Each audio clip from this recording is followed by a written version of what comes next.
Hey everybody, Balrog here. A weird thing happened while playing with the Cross Naginata spear. Normally the cool moveset come when you're doing power stancing attacks, but with this weapon it's the opposite. The cool movesets are done with the light and strong attack, so I changed my build in the middle of my playthrough to experience all what the Naginata had to offer, apart from its power. I will show you those two different and powerful builds that I use so that you can pick one depending on your preference and start using this super powerful spear now.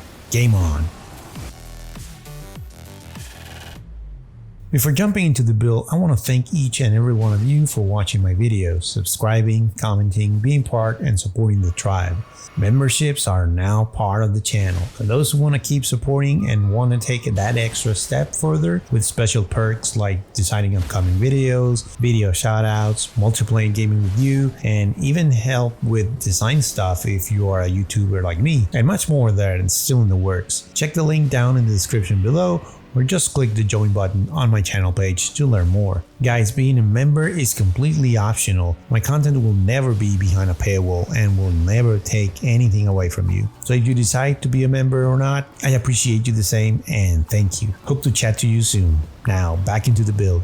First thing, let's check the Cross Naginata out. A spear that scales with the strength and dexterity and has 50 blood loss by default, and it has one-of-a-kind movement compared to other spears. Damage-wise, at max level it has the second place on physical damage, and range-wise it has the fourth spot among other spears, having very long reach if you only play with short to mid-range weapons like me. While power stancing, the movesets are pretty basic, impaling thrust or pokes, so you don't have that slash attack benefit that lets you land hits if the enemy is not just in front of you, but using light attacks does a pretty good combo with one overhead slash, one poke, one side slash, and a final thrust. You can get the Cross Naginata early in the game inside Gale Tunnel in Caleb. From the side of Grace you can walk this way to a cavern with a giant land octopus, and the Naginata is in a corpse behind it.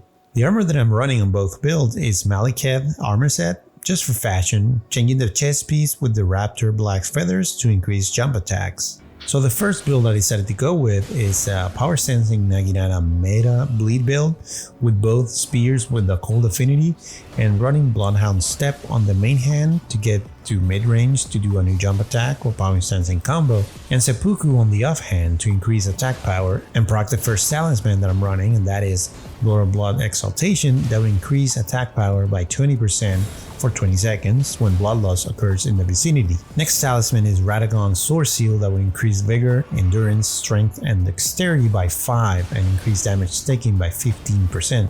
Next is the Green Turtle Talisman that will raise stamina recovery speed by 8 per second. And last is the Claw Talisman that will increase jump attacks by 15%, and with the Raptor's Black Feather chest piece 10% more. For the Physique Flask, I'm using the Dexterity Knot Crystal Tier that will increase dexterity by 10 for 3 minutes, and the Thorny Crack Tier that will increase attack power depending on the number of attacks you land by 3 minutes. So every 3 attacks you activate a tier, and those tiers are 9%, 13%, and 20%. For a level 200 character, you need to have the points like this: Vigor at 60, Mind at 25, Endurance at 29, Strength at 16, Dexterity at 45, Intelligence at 9, Faith at 15, Arcane at 80. So this build, being a meta bleed build, is very powerful and the bleed burst damage is great, and I highly recommend it to finish your playthrough with, but mid-game I decided to change it up to be able to use the cool light attack moves. Now power stancing 2 Naginatas with an intelligence dexterity build, focusing on frost and bleed buildup with magic.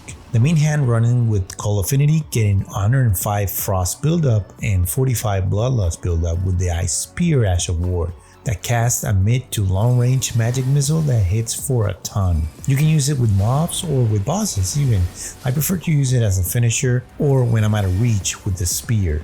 On the F-hand, running with Bleed Affinity and with Seppuku to have more attack power and proc the first talisman that I got is Lord of Blood Exaltation, then the Shard of Alexander that will increase attack power of skills, specifically the Ice Spear Ash of War by 15%, then the Green Turtle Talisman and the Claw Talisman. For the Physique Flask, I'm using the Dexterity Knot Crystal Tier that will increase dexterity by 10 for 3 minutes, and the Magic Shrouding Crack Tier that will increase magic attacks by 20% for 3 minutes. specifically the Ice Spear as a ward. For a level 200 character, you need to have the points like this: Vigor at 60, Mind at 28, Endurance at 25, Strength at 16, Dexterity at 45, Intelligence at 80, Faith at 15, and Arcane at 10. So with both builds, you can definitely finish your next playthrough. One with the meta bleed build that destroys everything in fewer hits possible because of the bleed burst damage that is huge, and the other one still powerful with a frost, bleed, and magic combination using the Naginata's cool movesets to make your playthrough more fun and less repetitive. And that's what you should be looking for while doing NG+.